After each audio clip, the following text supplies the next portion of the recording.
before the raids, before the longships, before the world learned to fear the Northmen. There was a land of dark forests and frozen fjords where farmers worked thin soil between mountains and sea, where fishermen hauled nets in waters so cold they could kill a man in minutes.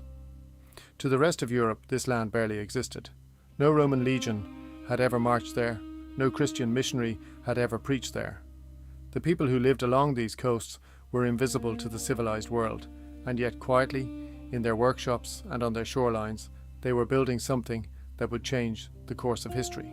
Before we begin, this video uses artificial intelligence tools to visually reconstruct what Scandinavia may have looked like before the Viking Age. AI allows us to step into a world no camera ever captured and no painting ever recorded. Some visual details may contain inaccuracies, but every word of the script is human researched and fact-checked. Now, let us go back to where it all started. Scandinavia in the 6th century was a world shaped by extremes. Summers were short and bright, winters were long and brutal, and the geography forced people to live along narrow coastal strips or in scattered valleys between mountains. There were no cities, no roads, no central authority. Life was organised around the farm, and the farm was built around the longhouse. These were massive timber halls, sometimes 30 metres long, where an entire extended family lived under one roof alongside their livestock. The longhouse was kitchen, bedroom, workshop and meeting hall in one. It was the centre of everything. The people who lived in them were not wanderers. They were farmers who grew barley and oats in thin northern soil, raised cattle and sheep on hillside pastures, and fished the cold coastal waters. But they were also warriors. Every free man owned weapons. Disputes between clans were settled by negotiation or by blood, and local chieftains held power through a mix of generosity, reputation and force. One resource changed everything: iron. Unlike bronze, which had to be imported, iron could be extracted locally from bog ore, lumps of iron-rich sediment found in marshes and lake beds across Scandinavia. This meant weapons, tools, nails and ship fittings could be produced in every community. By the 7th century, Scandinavian iron production was widespread, and the society that would one day terrify Europe was quietly arming itself.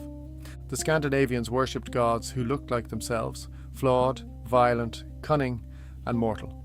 Odin, the one-eyed god of war and wisdom, had sacrificed his own eye for knowledge and hung himself from the world tree to learn the secret of the runes. Thor, his son, carried a hammer that could shatter mountains. Freya ruled over love and death in equal measure. The afterlife was not about peace, it was about glory. A warrior who died with a weapon in his hand went to Valhalla, the great hall where the honoured dead feasted and fought for eternity. A man who died of old age or sickness went to hell, a cold grey underworld with no honour and no return. This was not just mythology, it was a social code. It shaped how men fought, how they judged courage, how they faced death. The sea was sacred. Voyages were acts of faith as much as acts of ambition. Before every major journey, offerings were made. Weapons, jewellery, even animals were cast into bogs and lakes to win the favour of the gods. Runestones were carved to commemorate the dead and record their deeds for eternity. In a world without written law, reputation was everything, and the gods rewarded those who earned it with sword and sail. For centuries, the Scandinavians had built boats, sturdy oar-driven vessels good enough for coastal fishing and short crossings. But they could not cross oceans. They could not carry armies. They could not outrun anything. That changed around the year 700. Shipbuilders in western Norway developed a critical innovation: the keel. A single heavy oak timber running the entire length of the ship's underside, the keel gave the hull structural strength it had never had before. And crucially, it could support a mast. For the first time, Scandinavian ships could carry a sail. The implications were enormous. A ship with a sail could cross the North Sea in 2 or 3 days instead of weeks. It could travel against the wind. It could carry 30 men and their weapons at speeds no rowing vessel could match. The Scandinavians refined this technology rapidly. They built their hulls using the clinker technique. overlapping oak planks riveted together with iron nails, caulked with tarred wool. The result was a ship that was light, flexible, fast, and shallow enough to land on any beach or sail up any river. Nothing else in Europe came close. The Mediterranean had heavier, deeper drafted vessels designed for calm seas. The Scandinavian longship was built for the North Atlantic, for storms, for ice, for war. By the late 8th century, the technology was mature. The ships were ready. The men who sailed them were raised in a culture that glorified combat, honoured death in battle, and believed the gods smiled on those who dared to sail beyond the horizon. All that was missing was a reason to leave, and a destination worth reaching. The reasons were not romantic. Scandinavia was running out of room. The population had been growing for generations, but the farmland had not. Norway in particular had almost no flat arable land, just thin strips between mountains and sea. Under Norse inheritance customs, the eldest son took everything. Younger sons were left with nothing. No land, no farm, no future. For these men, the sea was the only way out. At the same time, the world beyond Scandinavia was becoming both richer and weaker. The Anglo-Saxon kingdoms of England were fragmented and fighting each other. The Frankish Empire of Charlemagne was expanding aggressively southward, pushing against Scandinavia's borders and provoking tension. And along the coasts of Britain, Ireland and Francia, hundreds of Christian monasteries sat on exposed headlands and islands, wealthy beyond imagination, filled with silver and gold, and completely undefended. Norse traders had already been visiting these coasts for decades. They knew the sea routes, they knew the tides, they knew exactly where the richest targets were, and exactly how vulnerable they were. The climate helped too. The early medieval warm period made the North Sea and the Atlantic more navigable, with calmer summers and more predictable winds. Everything was aligned. A growing population with not enough land, a warrior culture that rewarded boldness, ships that could cross any sea, and a coastline of wealthy defenceless targets waiting across the water. The storm had been building for generations. In the summer of 793, it finally broke. The island was Lindisfarne, home to the relics of St. Cuthbert, a centre of Christian learning since 635. For the Norse raiders who attacked it, it was simply a wealthy target with no defences. In the years that followed, similar strikes hit Jarrow, Iona, and dozens of coastal monasteries across Britain and Ireland. The attackers were Norwegians, mostly, farmers and seafarers from the fjords, sailing directly across the North Sea in ships unlike anything Europe had seen, fast, shallow-drafted, able to land on any beach. They struck in summer, looted everything they could carry, and vanished before any army could respond. For nearly 50 years the raids remained seasonal, but the pattern was about to change. In 841, the Vikings stopped leaving.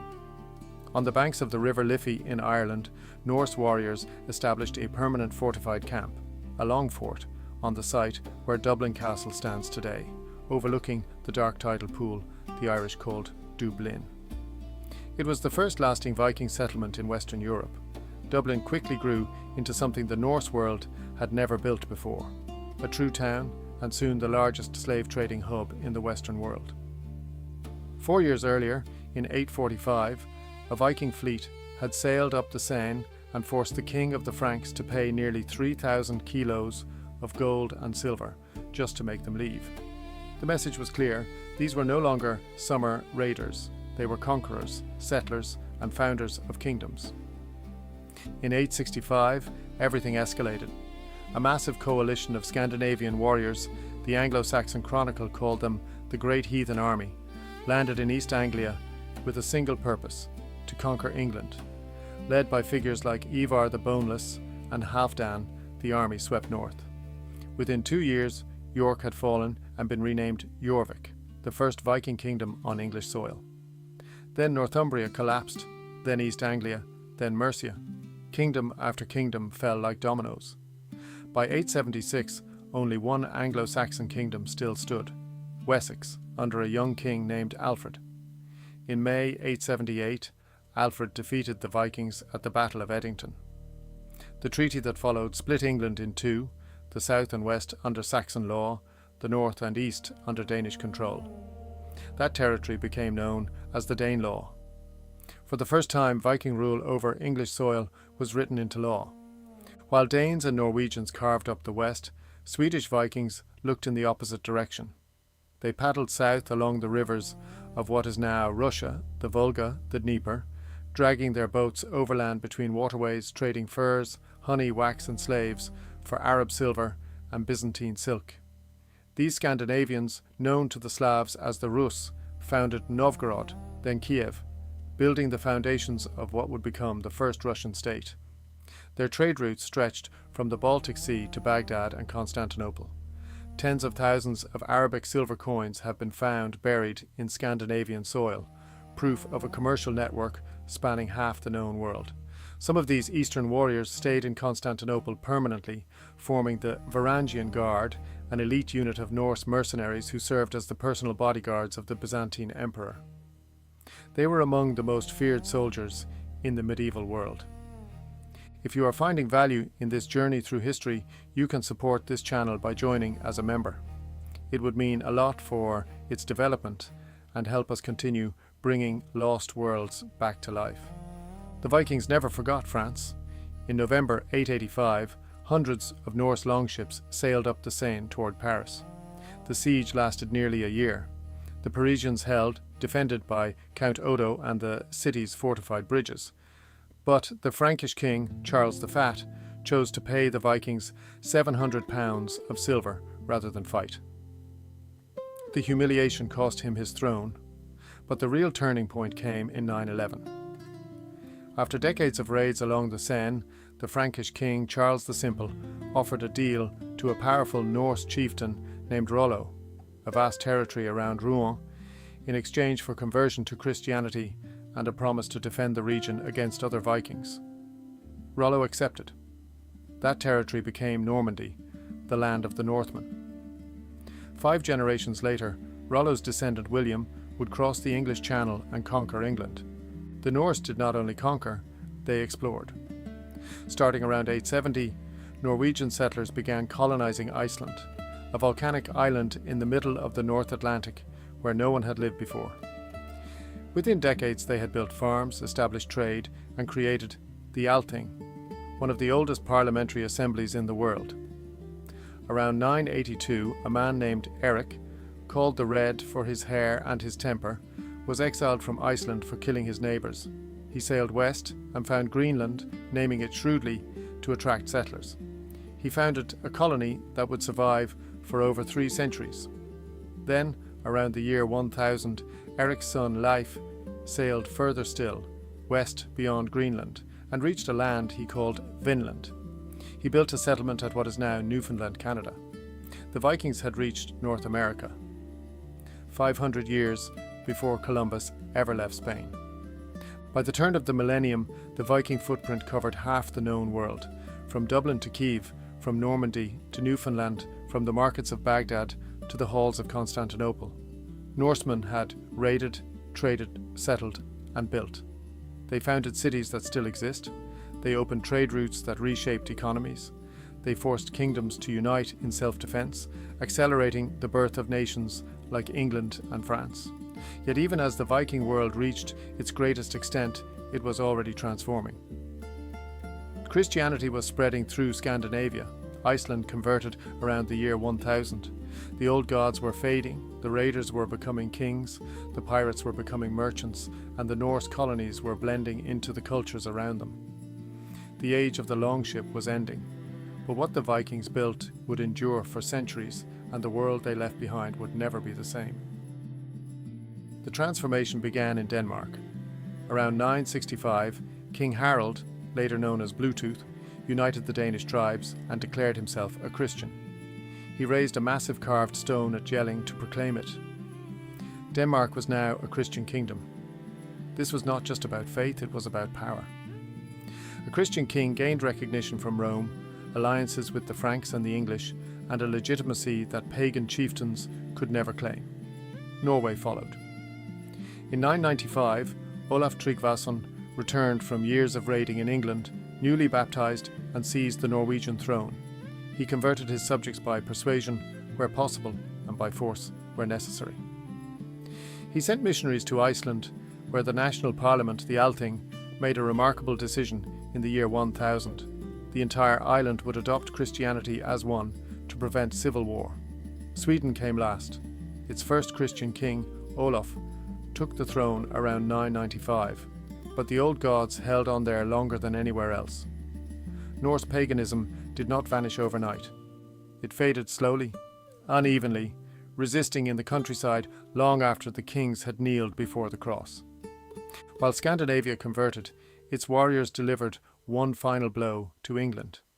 In 1013, the Danish king Sven Forkbeard invaded and conquered the entire English kingdom, forcing King Ethelred into exile. Sven died just 5 weeks later, but his son Knut inherited his ambition. Over the next 2 decades, Knut the Great built something no Viking had achieved before, a true empire. He was simultaneously king of England, Denmark, and Norway, ruler of a North Sea empire that stretched from the Arctic to the English Channel. Under Knut, England was not occupied, it was governed. He respected Anglo-Saxon laws, patronized the church, and ruled as a Christian king, not a Norse warlord.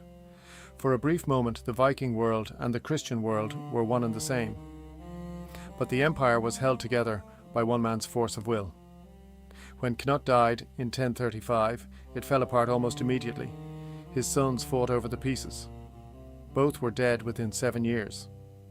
In 1042, Edward the Confessor, a Saxon, reclaimed the English throne. The greatest Viking empire in history had lasted less than 30 years. In Ireland, the reckoning came even sooner. By the early 11th century, Brian Boru had risen from a minor kingdom in Munster to become the first man who could truly call himself High King of all Ireland. But his rule was challenged by the Norse kingdom of Dublin, allied with the Irish kingdom of Leinster, and reinforced by Viking warriors from the Orkney Islands and the Isle of Man. On Good Friday, April 23rd, 1014, the two sides met at Clontarf, just north of Dublin. The battle lasted from dawn until sunset. It was a bloodbath. Brian's forces won, but at a devastating cost. Brian himself, now in his 70s, was killed in his tent after the fighting by a fleeing Viking warrior. His son and grandson both died on the field. Viking military power in Ireland was broken that day.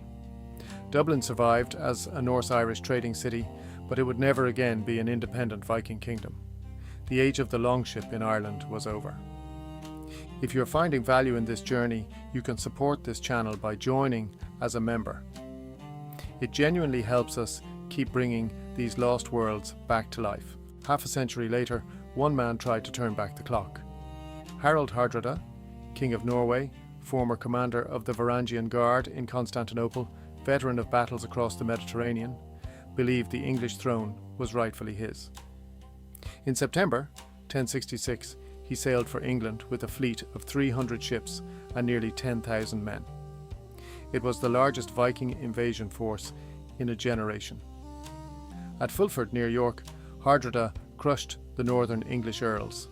York surrendered. For a few brief days, it seemed like the Viking Age might not be over after all. But the English king, Harold Godwinson, marched his army north from London in just 4 days, one of the fastest forced marches in medieval history.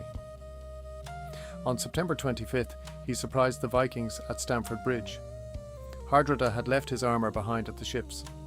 It was a hot day. He fought without chainmail, in a battle fury the sagas called the Berserker Rage, until an arrow struck him in the throat. He fell, and with him fell the last serious Viking claim to a foreign crown. Of the 300 ships that had sailed from Norway, only 24 carried survivors home. 19 days later, another army landed on England's southern coast.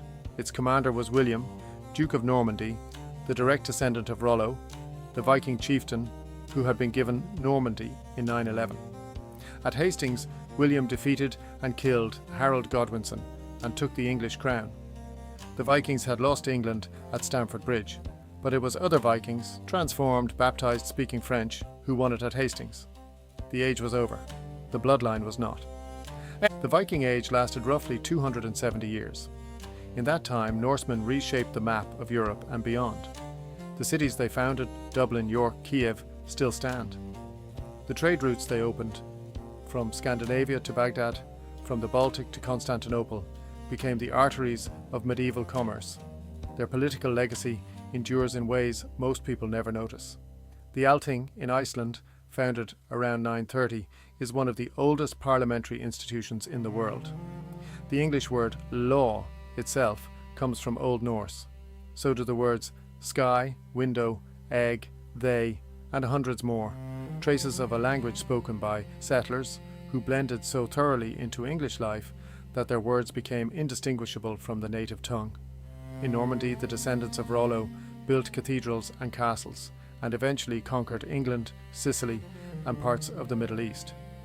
In Russia, the Rus dynasty that descended from Scandinavian traders ruled for over 7 centuries. The Vikings did not disappear. They became the world around them. The longships rotted on the beaches. The sagas were written down in Icelandic monasteries. The last pagan temples became churches. But what the Vikings built, the cities, the roots, the laws, the words, the bloodlines, endured long after the age that created them had passed into memory.